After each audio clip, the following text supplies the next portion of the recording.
10:1-8 Matius 10:1-8 dan memanggil ke-12 muridnya, dia memberi mereka kuasa atas roh-roh najis untuk mengusir mereka dan untuk menyembuhkan semua penyakit dan semua kejahatan. Nah, nama ke-12 rasul itu adalah ini. Yang pertama, Simon, disebut Petrus, dan Andreas, saudaranya, Yakobus, anak Zebedeus, dan Yohanes, saudaranya, Philip dan Bartolome, Thomas dan Matius si pemungut cukai, Yakobus, putra Alfeus, dan Lebeus, bermarga Tadeus, Simon orang Kanaan, dan Yudas Iskariot yang mengkhianatinya. Yesus mengutus ke-12 orang ini dan memerintahkan mereka, mengatakan, jangan pergi ke jalan orang bukan Yahudi, dan jangan memasuki kota orang Samaria, tapi lebih baik pergi ke domba yang hilang dari Bani Israel, dan saat Anda pergi, khotbahkan, katakan, kerajaan surga sudah dekat. Sembuhkan yang sakit, bersihkan penderita kusta, bangkitkan yang mati, usir setan. Anda telah menerima dengan cuma-cuma, berikan dengan cuma-cuma. Matius 10:1-8 komentar. Memanggil murid selain memberitakan kabar baik, Yesus juga memanggil para murid untuk mengikuti Dia. Dia memiliki pelayanan kepada orang banyak. Dia memiliki pelayanan kepada sekelompok besar murid, dan Dia memiliki 12 rasul. 12 orang Dia latih untuk kepemimpinan secara lebih individual. Namun, para rasul yang Dia pilih tampaknya tidak terlalu luar biasa, tetapi umum dan lumrah. Mereka bukanlah pemimpin agama profesional.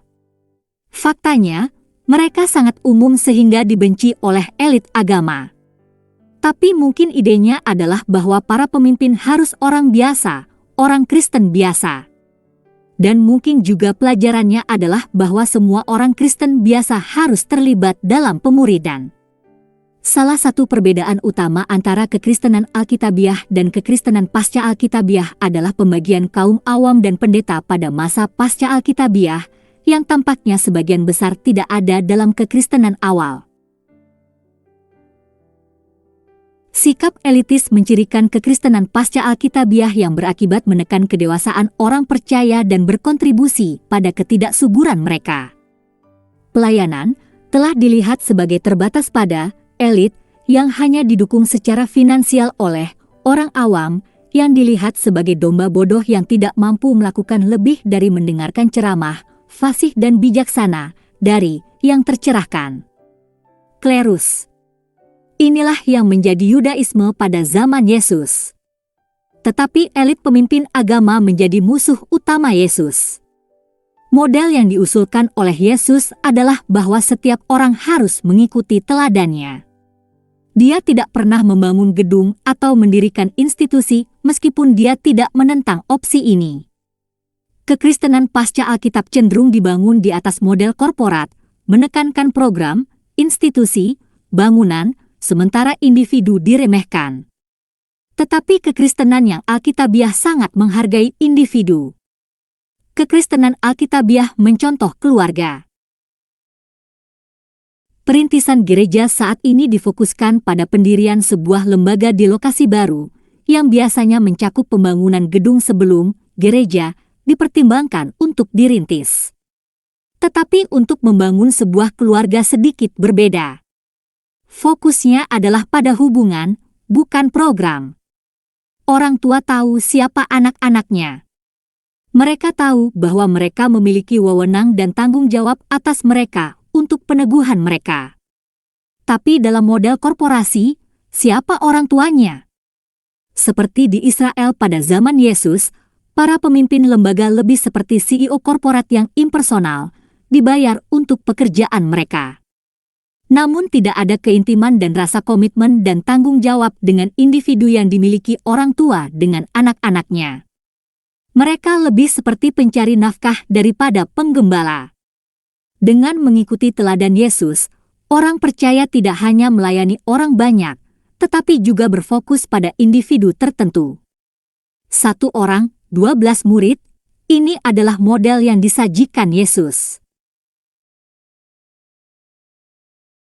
tapi itu dengan asumsi ada orang yang mau dimuridkan. Saya pikir orang seperti itu cukup langka hari ini.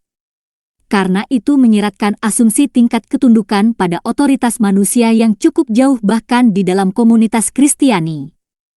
Para petobat baru harus bersedia untuk dimuridkan pada tingkat individu atau dalam kelompok kecil, serta keluarga. Jika tidak, mereka tidak sepenuhnya mengikuti model yang Yesus berikan untuk kehidupan Kristiani.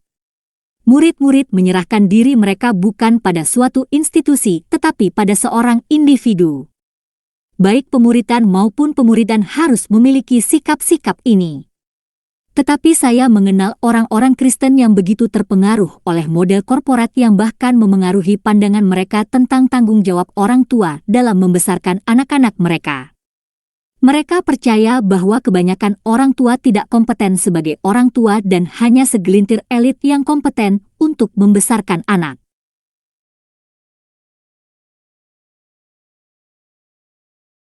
Maka mereka percaya bahwa orang tua harus menyerahkan anak-anak mereka untuk dibesarkan di lingkungan institusional oleh profesional.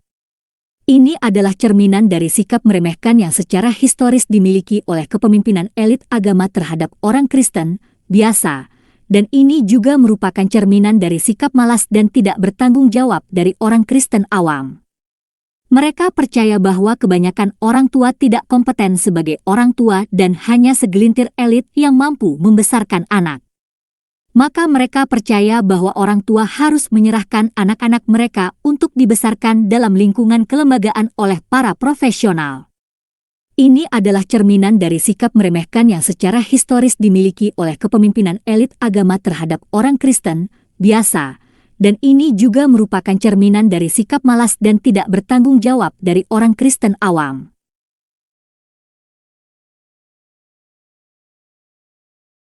Mereka percaya bahwa kebanyakan orang tua tidak kompeten sebagai orang tua dan hanya segelintir elit yang kompeten untuk membesarkan anak.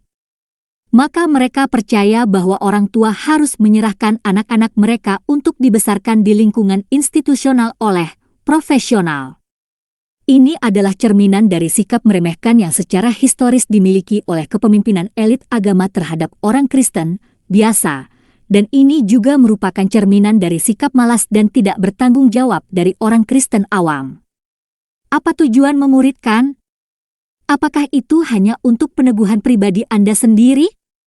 Bertumbuh dalam kedewasaan tentu saja merupakan bagian dari itu, tetapi intinya adalah menjadikannya efektif untuk pelayanan.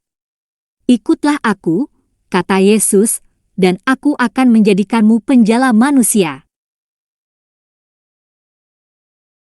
Matius pukul 4:19. Dalam masyarakat narsistik yang kita tinggali, orang Kristen memiliki sedikit perhatian terhadap pertanyaan, apa yang Tuhan ingin saya lakukan?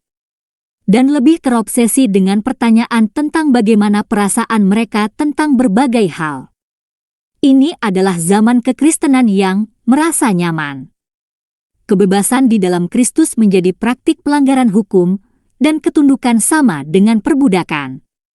Tetapi ada tertulis, dia mati untuk semua, 2 Korintus pukul 5:15. Jadi orang Kristen yang terlibat dalam pelayanan mereka harus dapat mendekati orang percaya muda dengan proposisi, ikutlah aku dan aku akan menjadikan kamu penjala manusia. Karena demikian kata Rasul Paulus, ikutilah teladanku, seperti aku mengikuti teladan Kristus.